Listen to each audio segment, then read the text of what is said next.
Thank you for having me out here again. I don't know what my topic was the last time I was here. It might have been legislation, it might have been education, but all of it is kind of the same thing. Because everything that we do is pretty much ruled by people in Olympia.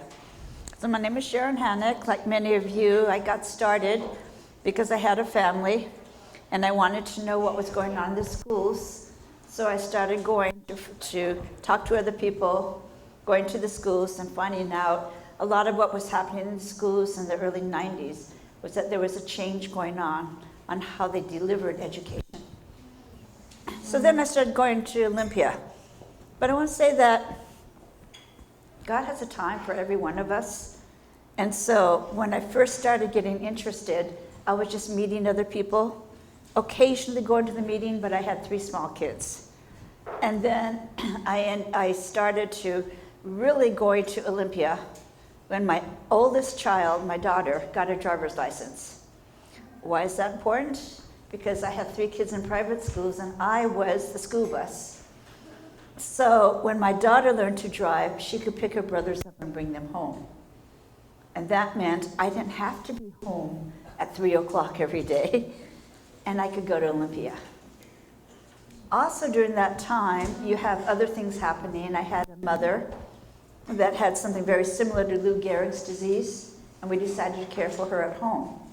So I was that caregiver with 3 young kids, and I couldn't go to Olympia, but what I could do, my sister had older kids, so she would call me up and say, you need to make a phone call. So I could do that phone call. And now we have the computer. You can do that click and send. So for everything that I say today, each one of you has a role. That role may be simply to do one thing, and that's to click a button on your computer and type in your name. Or it may actually be that you really feel a desire to go testify. But that role is going to be different for each one of us because each one of us is a different place in life. So I just want to point that out. Don't feel you have to go do all these things. You do what you're called to do right now. So right now, part of what I'm also called to do is to go teach other people. And this year, because there are other folks like the Skagit women who do an excellent job in reading bills and preparing emails that say, please do this, that I've kind of taken a back seat and worked more on preparing people for testimony and writing amendments to bills. So I work with the legislators and write amendments to bills. And if this doesn't work, then I may need someone to push a button back there. And that may have to happen if someone... Okay, did it move? Yes, there it goes, okay. As we know this year especially, that we have found that politics does matter. It matters because we know what's happening right now when we have a new leadership at the top of the country. And we know all these things that he is finding that probably would still stay hidden for another 4 years if we had some other leadership in place.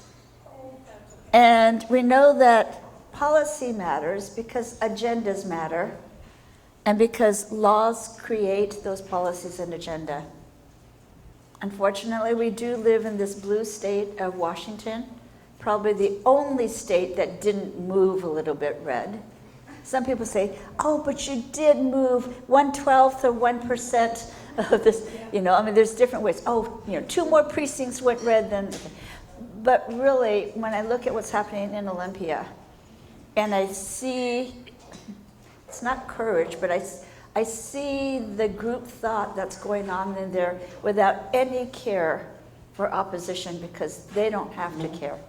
They have the numbers to pass every bill that they want. And so we're wondering, how do we stop them? Ultimately, there are 2 things. Olympia still is a numbers game, and maybe there could still be ways to shame them, like when they say parents don't have the right to take care of their kids, or when they say, if your child gets raped in the classroom, we'll tell you in 2 days. but not right away, because that was one of the amendments. And so, we have to be able to remember and publicize what they are doing to us. Usually, when bills get written, and you say, well, how do you get the bills? Something happens, that there is an event that takes place. Maybe it's a crosswalk or a stop sign that you need. So the neighborhood gets together and they go to the city council and they say, hey, we want to have a stop sign. So your council calls the engineering department and transportation department, and you all work together to come to a solution. And so it is because a problem occurs, the local citizens get engaged and they say, we need this change. And then the next steps happen. Nowadays, it's kind of different. There's a problem created for you, or I should also say, there is an agenda that has been planned. Oftentimes that agenda comes from the United Nations, comes from outside. It is a globalist agenda. Then they use money, they use great lunches, great events, they use bribes possibly, they use candidate contributions. And so they get to our legislators and they say, we can help you with our experts. Research says, experts say. So the legislators are connected to their NGOs, special interest groups, non-government organizations, and then they work together to have a solution. So who's missing in this picture? The people. So one of the things is we have to learn to get back engaged and be a viable part of this process. Another thing I often say is that laws are put together like a jigsaw puzzle. You might be working on the bottom corner and you see a shellfish, and you think, oh, this is about a beach or an ocean.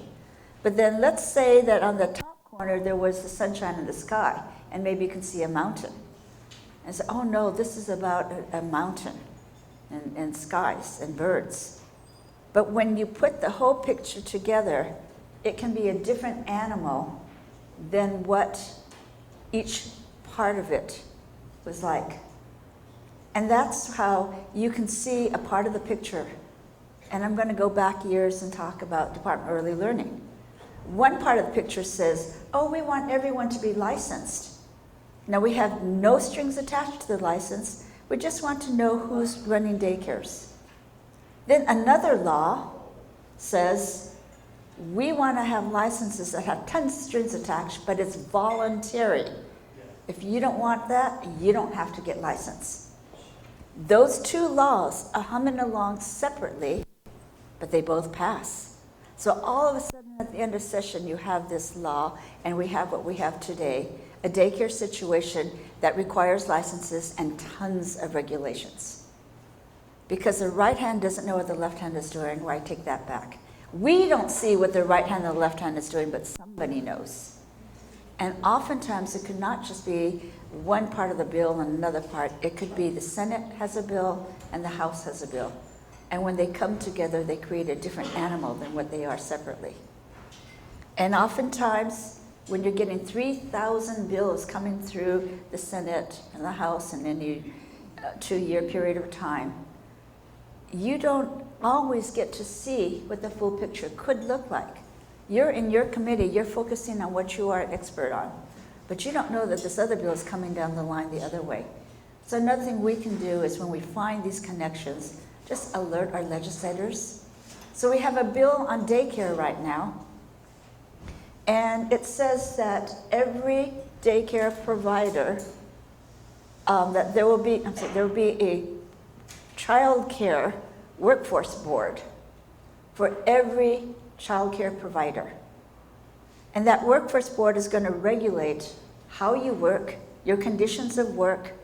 It will regulate your training and your wages. And this one will be put upon every daycare provider in the state. And a lot of them are actually privately owned businesses. They're churches. they're mom and pop operations, and they want to come after you and put you in the union. It may even go as far as go after nannies, temporary nannies, babysitters, and then grandma. So that is something that I'm working on trying to fight. And in doing that, that bill, I would say that most of the people on their daycare committees didn't know that bill was going on because they ran that bill through the labor committee. That's what I mean by sometimes they don't even know what's happening until it hits the floor. I also wanted to point out this concept here of the bell curve. Well, I believe this is important because you'll always hear the word best practices, research says, and what they're really saying is that when you do research, you are choosing that. I believe, I have a hypothesis, and I think children should act this way. But then there are children that are on the ends, super smart, or perhaps have some disability. Well, they're not in the study. You chop them off when you do a study. So then what you get is a study that says all children will do this, but it's only based upon all children in that middle section. And your child's on one of the ends. So I was talking to one of the top neuroscientists in the nation. She was on the cover of Time magazine. She had a presentation, and I went up to her at the break time, and she had done something about languages. And I told her, have you studied children that are bilingual? And she says, no, we really like to do that, but there's not enough of them to make the full study. So that told me that when she says, and when I see that the Office of Superintendent of Public Instruction say, this scientist says all children will perform this way, I know she cut off the ends. She cut off the bilingual students. So that's something to always keep in mind when you said research this. The other flaw with research is that you have to have the research. And when there are not enough conservative causes getting research done because no one's funding it. One of the prime examples would be if you want to know why we have all this sex ed studies about different types of condoms or other methods, or maybe about abortion, it's because there has never been a study funded by any government that maybe there has been, but most governments will not fund a study that says, I'm going to take this pool of people, and if they don't have sex, they don't get pregnant. That study has not been performed. But because of that, abstinence is not research-based. So just keep that in mind. So when they say they want research-based sex ed, it does not include abstinence. Okay, are we going to hum along here? Someone there? Do you see if this guy is moving? Here we go. The other thing I'd just like to point out, because this is kind of my theme, there are two ways of thinking. A rock thinker is one that says, I am concrete sequential. I believe in facts. I can have cause and effect. If you do this, this will happen. There are things, consequences. And the other thinker is what I call the lava lamp thinker. The lava lamp thinker is that you are this warm glob, and that glob is your truth. It is not tied to reality, but you're comfortable in it. And you could bump the walls and turn into another glob, and that becomes your new truth. And I would say that there are many people that are now lava lamp thinkers, and that we cannot go in and talk about truth and logic because they don't understand truth and logic. They only understand that their glob, their peer group, what they learned in their school, as faulty as that information might be, that is their comfort zone, that is their warmth, and that is their truth. So we have to keep that in mind when you talk to people. You might not be able to break through with truth and logic. You have to use emotions, but I also think you bring it down to something that's real to them, and then maybe you can break through to giving them the truth. So when we go to Olympia, we want to get informed, we want to share information, and then we want to attend meetings, what I call showing up. A lot of it is getting informed, because I see if conservatives are not comfortable with knowing the information, they don't talk about it. So you have to get enough information that you feel comfortable to share your information. Sharing it is with other people, like things like this in the club, but also share it with your church members, share it at the hair salon, share it at the baseball team. I used to sit in the baseball stands and bring my sex ed materials and show it to all the other parents. So just share it just means get it out there and talk about it. When you hear about these bad bills, tell your neighbors. And that's how we really were able to get the natural gas. Because you're in a neighborhood and you know everyone around you gets natural gas, and so you can actually literally knock on doors. It's so bad that don't be afraid that you think that neighbor is a Democrat, because they have natural gas and we're making it personal. You're not going to be able to do that fireplace anymore if this law goes through. So that's what, find the way, find that wedge issue that makes it personable to everyone, and then you can get through to that lava lamp thinker. When I started going to Olympia, like many folks, I would look at these senators and representatives and say, wow, they're in this big desk, and the senators have their special office. And by the way, with the new office that the Republican senators have, those chairs are $3,000. Just so you know, your money at work. And they're not comfortable. So I talked to some senators, they don't like their chairs, but it's expensive. Okay, so going back, when I started going, and I used to think, all I have to do is show this legislator, show this senator, show this representative that we have math books with no numbers in it, and they're going to help me do something about it. What I discovered was they don't take the lead. You can show them truth, you can show them information, but you're also going to have to direct them to the plan, because they're too busy in 60 days or 90 days to really do anything about it. They're focused on the bill. How is this textbook affecting the bill that I'm passing? If you can't make that correlation, then they'll say, talk to me later, maybe. And so we have a senator that said to me, we don't make decisions by truth or by logic. You have to get more guys on your side than they have on theirs. And Sharon, you're going up against the WEA, the NEA, WASDA, OSPRING. He started naming all the alphabet groups of education. And this was the ranking Republican senator on the Education Committee at the time. However, then what I did do was I did meet up with other people and formed a group called Where's the Math? And about 2 to 3 years later, we came back and forced our legislatures to change the math standards, rewrite them, and we had some of the best math standards in the nation. But then Common Core came in 2 years later, and we lost it all. So even though the guy told me that, I thought there's got to be a way. And the way is to get involved.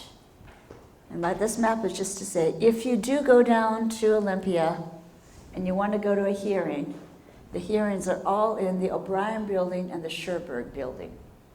Sherberg building is where the Senate is. The O'Brien building is where the House is. On that first floor, when you walk in the building, there's little TV screens, and it tells you the hearings at that time, or for that day, and the room numbers. So that's how you know where to go if you go there. Parking is difficult, and even more so now. You can park in the diagonal. And then there's free parking down here, but it's only for 1 hour or 2 hours.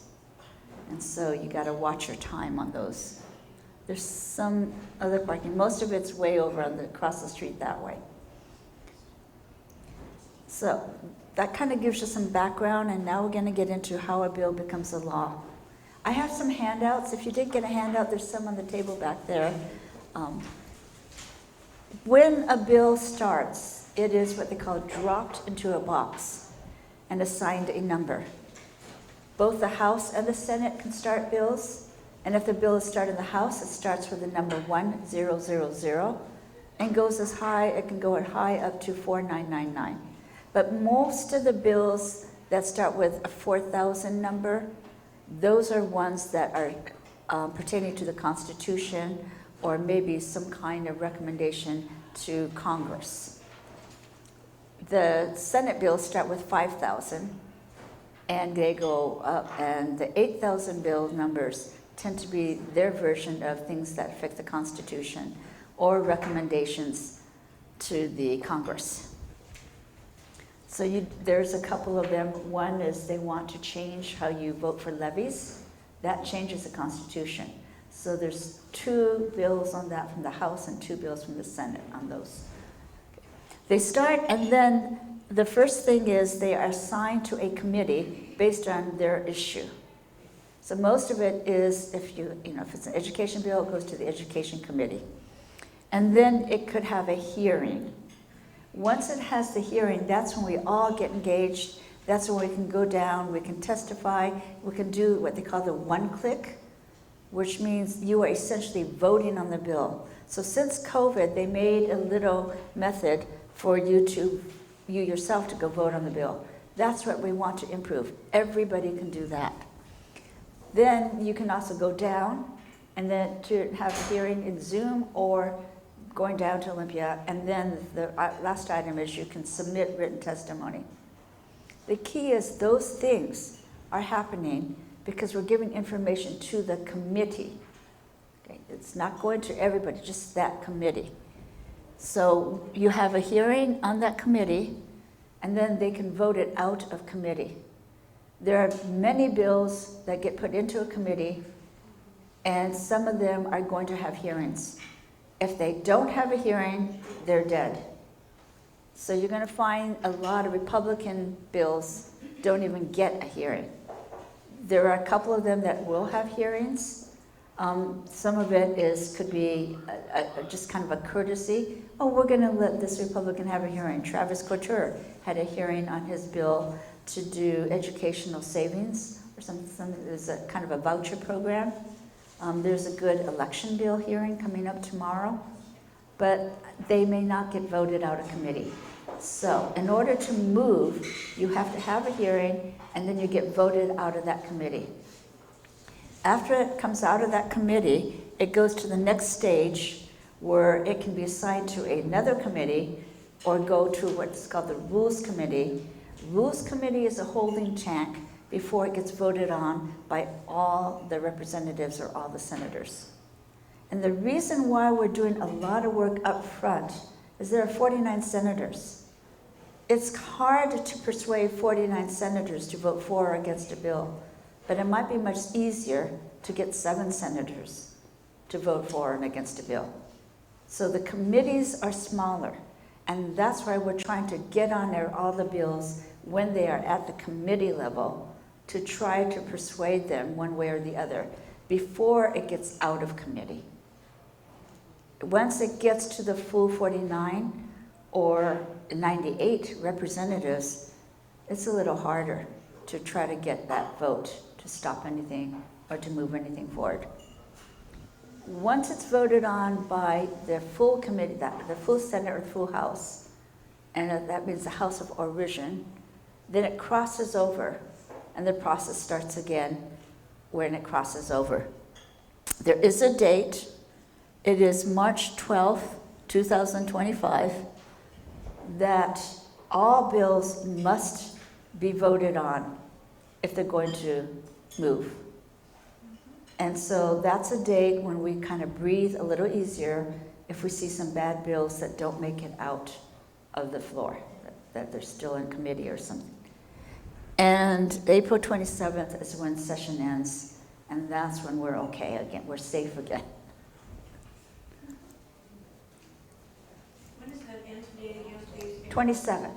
27th. Okay. April 27th. So you're going to hear a lot about, just click here, what we call the one-click system. In 2021, I was watching a hearing, and I heard them announce that they had 1,400 people that were for the tax bill saying, please raise my taxes. and only 40 people that were against it. And I thought, what are they talking about? And that's when I realized that there's a new mechanism where we are now coming in and voting on the bill.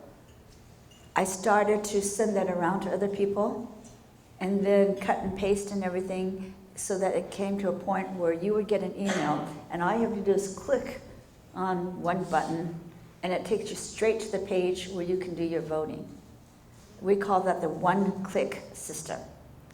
Skagit ladies have taken that up. There's some other folks that have taken that up. And now most people that are really good at preparing bills, information, do link you to that one click because that's what we want everybody to do. I have to confess this year, it does take quite a while to do that. So I haven't really gotten into creating my own one-clicks, and rather I think I just want to work with Skagit ladies. They do a wonderful job. And then if I see that there's a bill they haven't caught, I might ship it off to them and let them take care of it. So plug into the Skagit ladies, Skagit Republican Club. But what we're doing is when you go there, you actually have 4 options. You could testify in a hearing, testify remote.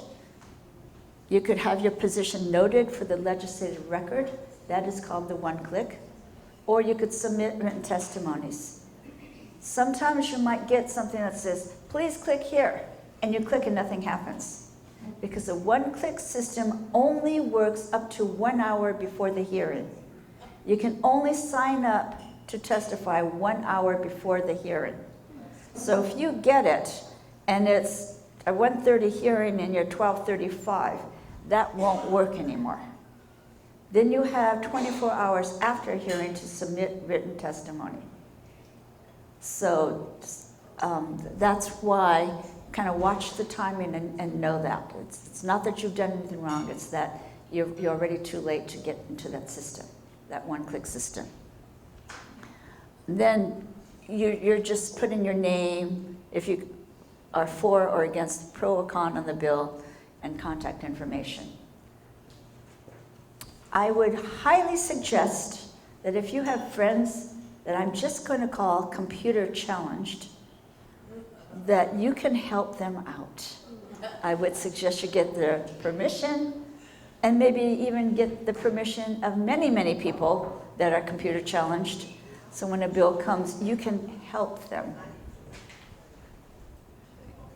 I hope this doesn't go out too far. Sometimes I wonder if that's what the other side is doing. Somebody's paid to just click things. Okay. Now we'll go in a little bit into the bill. When you type in a bill number, you get to this page called the bill information page.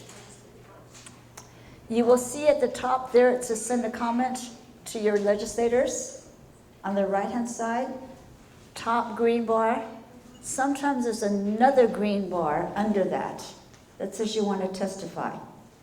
That links you to the page we were just looking at that you can go in and do the one-click. So if someone doesn't set it up for you and you want to do the one-click, all you need to know is a bill number, and then you're going to see a green box under the comment on this bill.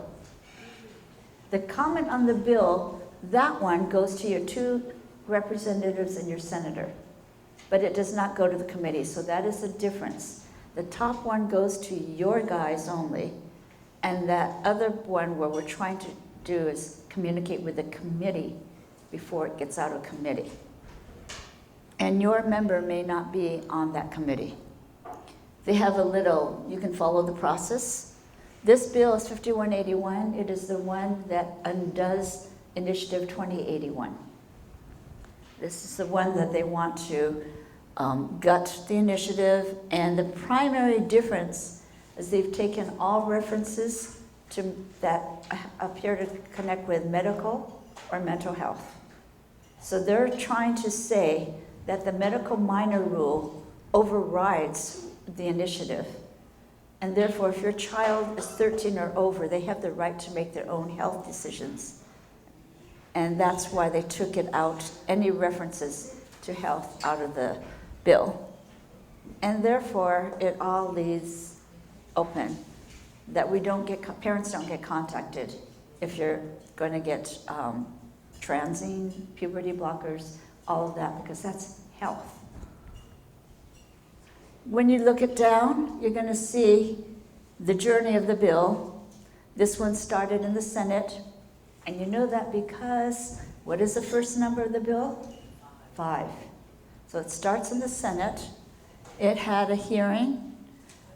They had a executive action, which means they voted on it in committee. Executive action, you cannot comment on that time. You can only comment in the public hearing. And then they passed it out of that education committee, where it went to rules committee, and then it was voted on by all the members of the Senate. That's how you would interpret that whole thing. And then now it crossed over, and it's in the education of the House. And it's going to start having a hearing in the House and go through that journey again. Something to keep in mind, if there's any changes to the bill, oftentimes they will change and amend the bill right before they vote on it. So you can go in and testify on a bill, but they already know they're going to change it. And so then you're testifying on something that they're not even going to have in the bill anymore. So just that's the kind of things that I don't like, that it happens. This is the rest of it, the bottom part. So below you have available documents. And on the available documents, you're going to see the original bill. They changed it when they were in committee, so it becomes a substitute bill. And then they changed it again when it was voted on by all the senators, and that became engrossed substitute. So now we're on the third version of the bill. And you kind of want to track the most current one. So you want to pull the engrossed substitute if you're going to make any comments on it. The bill reports is a summary of everything, of what happened. And on the bill report, it could even tell you who testified for and against, and a summary of the testimonies. Fiscal note is where they talk about the money for the bill. And then if it has a fiscal note which has a large dollar amount, instead of going from the subject matter committee to rules committee, it will go through the money committee. In the Senate, that's Ways and Means, and in the House, that's Appropriations. So you may find that there's 2 committees and then goes to be voted on by all the senators or all the reps. When they do vote on it with the full Senate or the full House, then all those bills are going to be listed. And you'll see most of them are not adopted. Christian, McCune, Nuzal, Torres, Wagner, and Warnock are all Republicans. And so I think they did get 1 item adopted, or 2. It looks like there's 2 items adopted, probably minor changes. If you want to watch the hearings and see what happens, down here, available videos. If you can't make it down there to the hearing, but you want to watch it, go to the bill page, go to the bottom, and you can click on that. It takes you to TVW, where you can watch the hearing as it's in progress. Oops. Okay, but I'm going to switch gears a little bit just so that I can show you the website. And so we have, the other thing you do have is how to read a bill. So I'll do that next. This one here is 5181. This is that parent right one. When you read a bill, what you're looking for is underlines and crossouts, or if they have the word new section. I believe most of this one, no, this one does have a new section. So they crossed out public school children younger than 18 and changed it to children enrolled in public schools as defined by 28A 150.010. They crossed out material and said instructional materials. So that way they pinpointed more towards academics because they're removing anything that could be construed as relating to health. So that's how they changed it. You're looking for crossouts and underlines. And you'll see a lot of that. They crossed out quite a number of things. They did add in to have the children receive public education. Okay, so sex ed bill is still there. But when you testify, you are testifying on the crossouts and on the underlines and anything that says new section. Sometimes we get so excited when we read the bill and we say, this is bad, and this is bad, and this is bad. But you have to only focus on the crossouts and the underscores, because there's some things that you cannot change.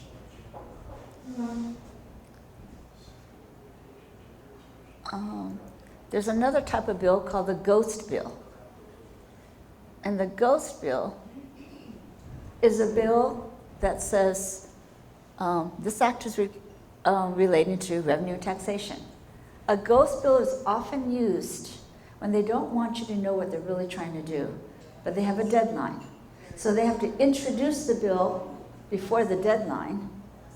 And in this case, it was, we'll see if it goes back. So this bill was a tax bill, and that's all they said. So they had a hearing on this, and they knew that when they had the executive session, they introduced an 81 paid bill that changed a lot of taxes. What amazed me is how many progressives showed up to testify on this. Oh, I'm a teacher, and if you pass this bill, I'm not going to get any crayons for my students. I'm a nurse. Okay, and I'm thinking, how do you know? This doesn't tell me anything about it. So either they had advanced information or it didn't matter. So just kind of keep that in mind. I haven't seen a lot more ghost bills. This is one of the worst cases that I have seen in 2011. They redid the website. So when you go to the website, of which we're having trouble finding it now. And it might just be because am I on the internet? Yep. Connected secure. So I'll try again.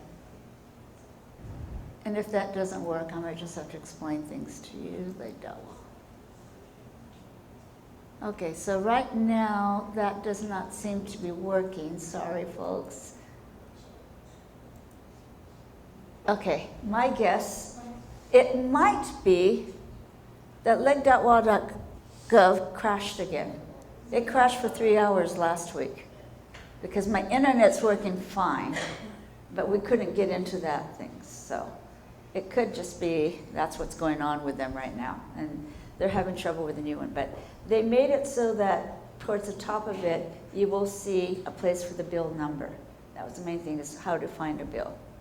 And the bill number's there. And since we don't have that, I'm glad I screenshot this now. I don't know if you have any questions so far now, or because I want to make sure you knew the process, we talked about reading the bill. So that's the main things, and now we could go over some of the bills going on or just answer any questions. Yes? I heard last night, I don't know which newspaper, but it was, there was a vote going on about allowing children to make their own decisions. Would you mind using the other microphone? And not Okay, monopolize. yeah, thank you. Okay? Here. Do you know anything about that? Just 1 second, you'll need to, That's not good, okay? Jamie Peterson. Senator Peterson, probably. Is this? Did everybody hear that? No. 13-year-old bill. And you said it was Jay Peterson? I know, is this working? Yeah. Okay, now. Senator Peterson did make a comment about families and children. Could Yes. you repeat her question? I'm going to have her repeat the Okay, I just heard that, they're gonna try to pass a bill or something that parents, are not allowed, that children are allowed to make their own decisions at the age of 13. That is called the Medical Minor Act. They started bringing that in a couple years ago. Actually, it's like COVID just opened up all this evil. And Yes, they started applying the Medical Minor Act where they say children have the right to make decisions about what they want, about their own gender, and that's how they're opening that door. But they still can't get an aspirin in their class, so I hear. And yes, so there's a House Bill 1296. So we looked at 5181, which says that this is regarding Initiative 2081. So everyone's going, oh, this is the one that's going to gut it. I actually think that it's not as dangerous as House Bill 1296. 1296, and I don't know if I can get 1296 because we were having that problem. Oh, let's still have that problem. So 1296 is a House bill that has 4 parts to it. I don't know what's going on my internet here. But the 4th part is, the first part is saying children have the right to different things in education, and that they have the right to learn, they have the right to have their own gender, you know, all these things. So they define these new rights for children. And I'm trying to find one more thing here.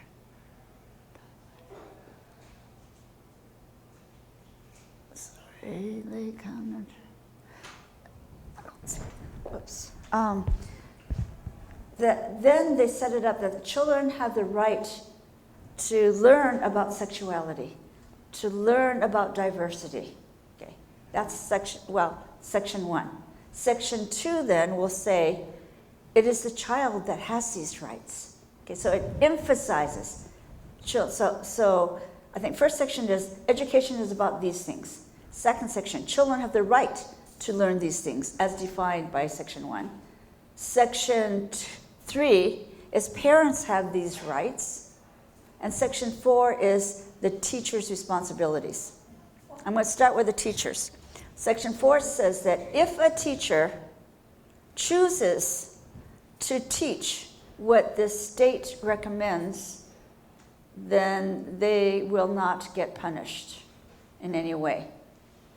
What it really means is that if a teacher chooses not to teach what the state recommends, they'll be punished.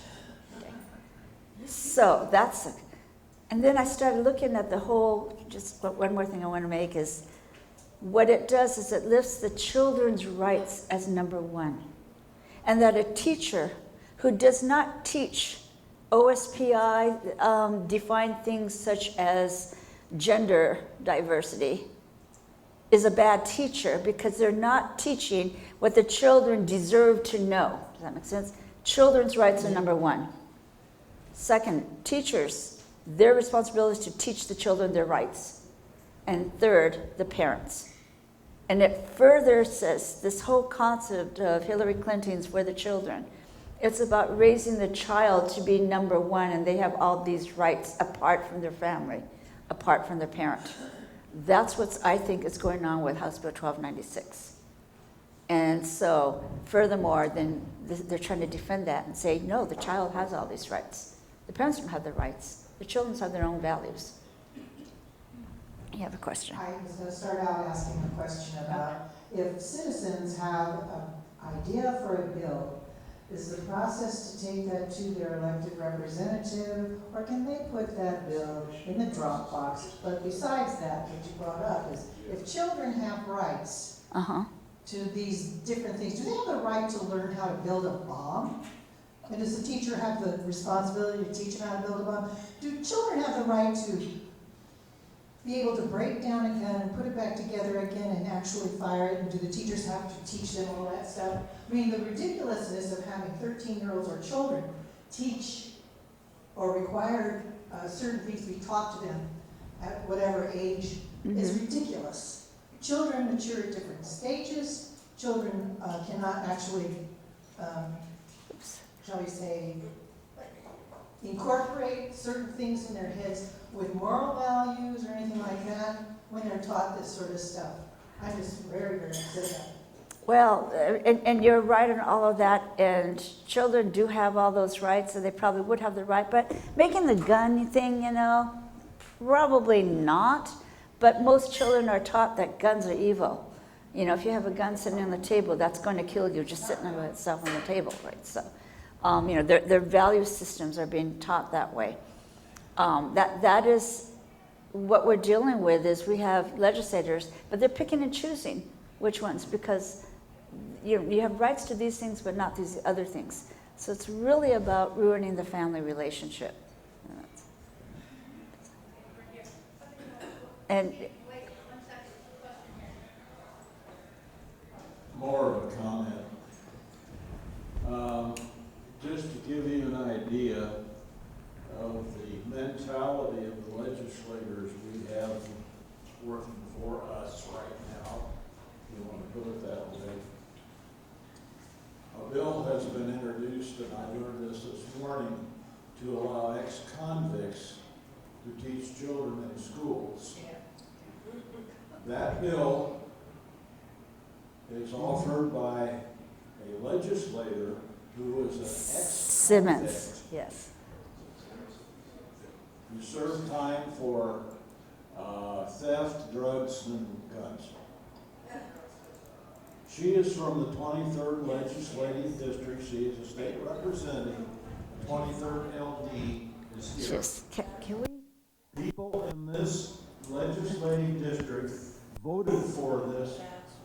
I bite my tongue first.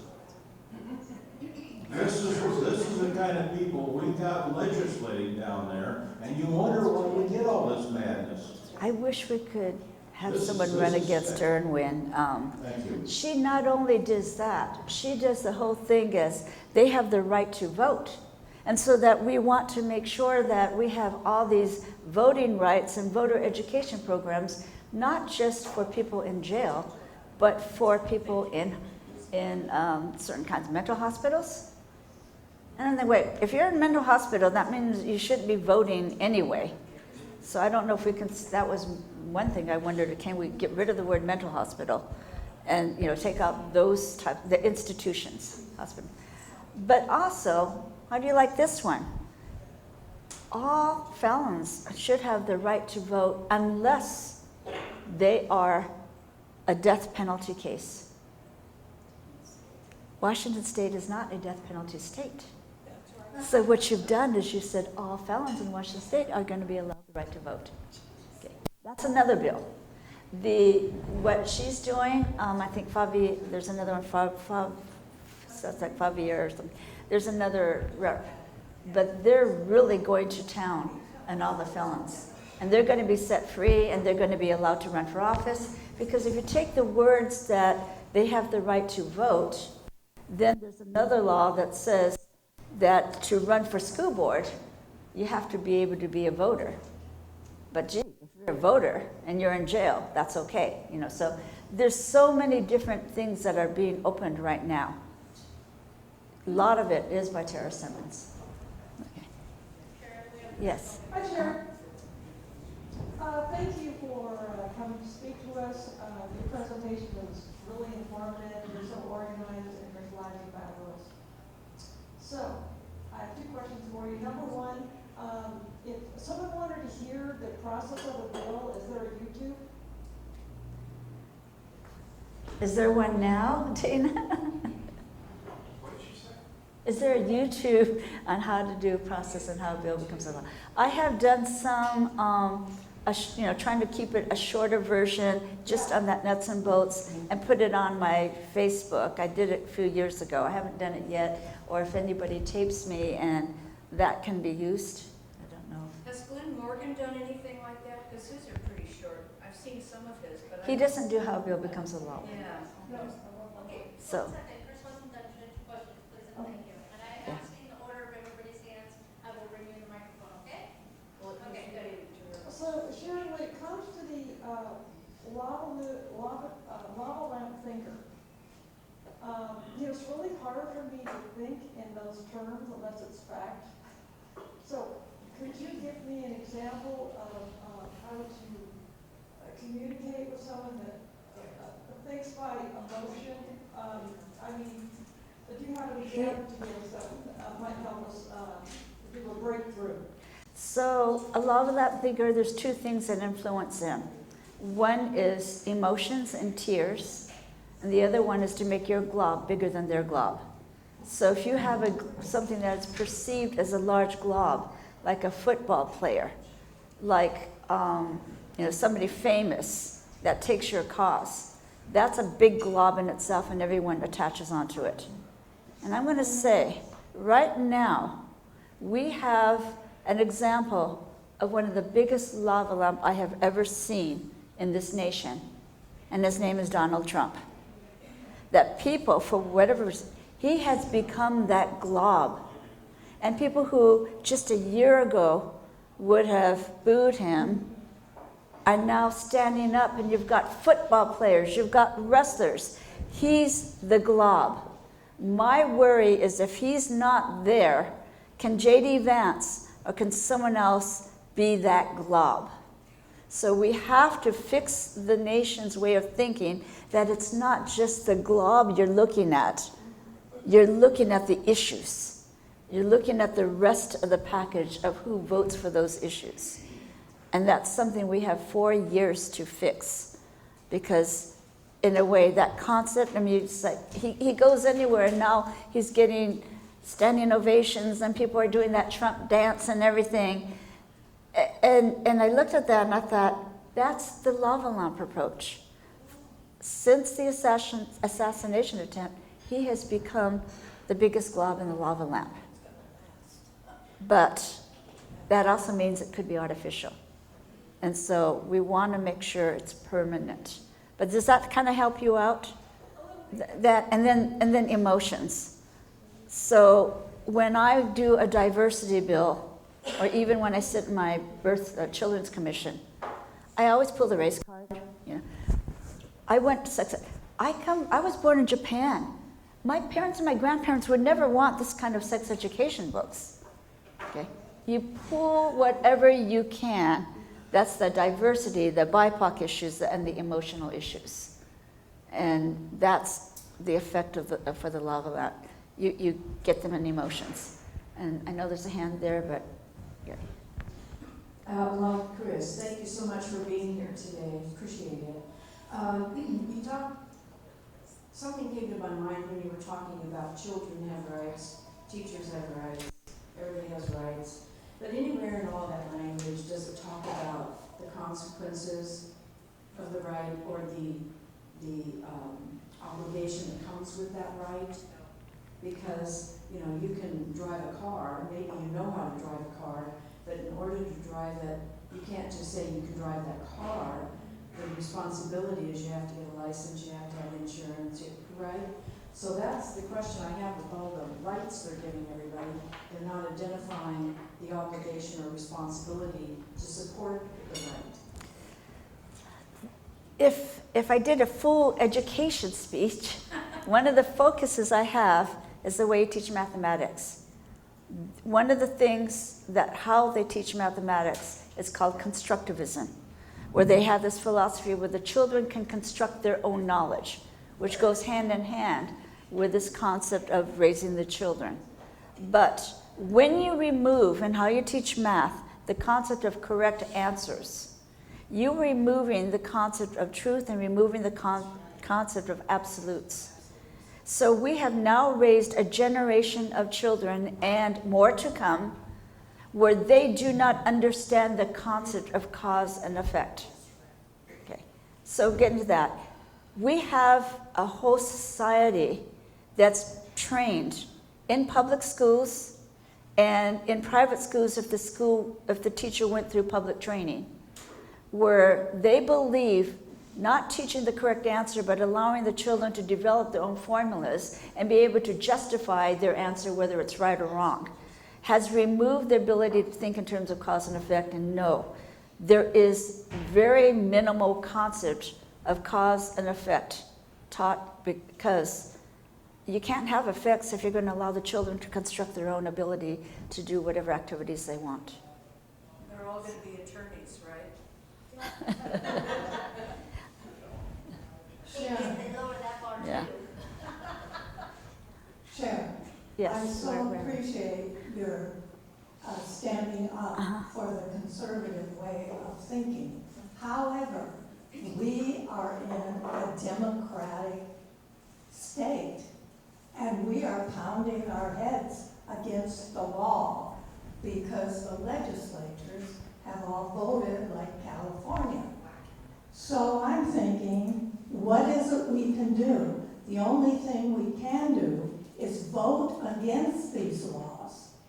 And Billie Jean and our president has been sending those out over the email in order for us to vote. So right now, that's the only leverage we have. That is our main tool. Also, if you really understand the bill and can work with your senator or rep to add amendments to it, just make it difficult and also show them how foolish it is. The other thing, though, I keep going back to, as I said, we fix math. And now I was saying that math teaches you to think logically. Cause and effect, truth, absolutes. When they remove the ability to do math correctly, they have removed the ability to think straight, and that is what created the lava lamp thoughts. I am now working with a group. I am going back to the group we had 10 years ago and restarted Where's the Math? Because I believe that if nothing else, if we can fix the math, then we could actually start fixing people to think straight and to gear them to cause and effect. And maybe then they can start thinking straight through and then do it. It's not a fast fix, but I'll tell you that when I was working with this group, 70% of the members were progressives and Democrats. I went to this last meeting and I might have been the only Republican in the room. And they don't even like equity math because these are engineers, doctors, these are people who know what real math should look like. So there is going to get to a point where when you're Trump and you say the emperor has no clothes and everyone's going, oh, I see it. Well, everyone sees it in the nation except Washington State. But still that concept works. The emperor does have no clothes. And if we can start using small things, and I want to use math to start spreading the word and saying we need to learn how to think straight again. And I know that most of the people in this group are Democrats. And so I can work with these Democrats. We don't talk about anything else. We just talk about math. But that's how you get a larger group. That's how we won that war 10 years ago. But really, a lot of these parents, when they found out that the school system was failing their child, they put their kids in private school. And some of them, atheists, put their kids in a Catholic school because they wanted that child to have good education. That child got changed. So I don't always, say that we can't do that. There still is some hope. And if you can find that button where it's a shot, I'm also thinking, you do realize that when Nick Brown says that we want to support gender-affirming care at Mary Bridges and at Children's Hospital, what he's really saying is we want cancer children to die. Why don't we say that? Nick Brown is killing cancer children because by not having the funding, by trying to cater to these, 2 children that want top surgery, you are removing funding for the entire hospital, and all the children with these serious illnesses are going to die. It could also affect Medicaid. I'm trying to find out which programs are going to get affected if we pull the health. And then I'm thinking of writing an article, but every one of us can write letters to the editors and say, Washington State Democrats and Nick Brown has chosen to kill cancer kids, chosen to take Medicaid from people, if that's, I just want to confirm that. Let's find out what can happen, and let's write about it. Let's pass the word, because now all these parents say, oh yeah, I support this. Wait a minute, my Medicaid? It's going to get affected? That can change the heart.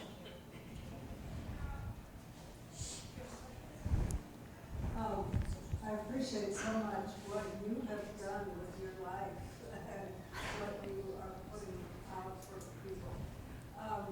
One of the things concerned about that is now concentrated with with Donald Trump, and that we have just 4 years. We don't have 4 years, really. I We have keep hearing that. Well, 2 for this We midterm. have about till the next elections, 2 years, to get the executive orders into laws, which would be much more difficult to change. But, yeah, and so we have a huge responsibility. We can't wait a while to do what we can. And you're helping us with things that we can do at this point in a very difficult state to do anything in. But we need to be aware, and we need to be, it's too big for it to be able to happen apart from God's help. Yes, and that's a large part of it. Also, because we're talking about people and they separate the policies from their own life. But when they found out that police pursuit, the parent right, the natural gas, 60% Democrats signed the 6 initiatives. Only 40% Republicans signed it. I don't know where we were, but so these issues, keep it to the issues, keep it to the impact of what that issue is doing. There are parents that when it comes to education, they don't want to see their kids fail. So if we could get the right talking point, shall we say, on how to rephrase the argument, but the next step is how do we make that go public and go viral? So that's kind of where I'm wondering. I know that I'm working with this group. It includes some people that have been on TV, news people on the Democrat side, and I think it has legs on it. We're going to have our second meeting in March. So I'm really hoping that will have legs to just focus on the math and hope we can see something going. I also, if anybody has a pathway to talk to the Trump administration, I would really like to share some of this information about how they're teaching, because I'm not sure if they have the memory that goes back to 1990s on how it got changed. And you can throw as much money as you can to education and nothing's going to happen if they continue the way they're teaching now. If you do block grants to states and say each state do your own thing, for the most part, some states will be okay. I was just actually looking at Texas. They have added some anchors and knowledge into their math, but most states, all 50 states, they changed their system under Goals 2000. So none of them have good standards anymore. None of them focus on, every state took a while where they didn't focus on correct answers. So I don't know if they realize that, and that I'd rather have Trump use the money to block grant good things back into the lives and then take away the funding. Okay, I may know of a way, and you can go ahead and try the path, but your NFRW, Julie Harris, Okay, she's yes. a great big help in Washington. I may need and help, really, Jane, to That get up is, the ladder. she's got the bull that you just asked about. All right? Does anybody Thank have you. any questions for Sharon? Okay, thank you so much. I feel bad for all the people that didn't come today to hear this.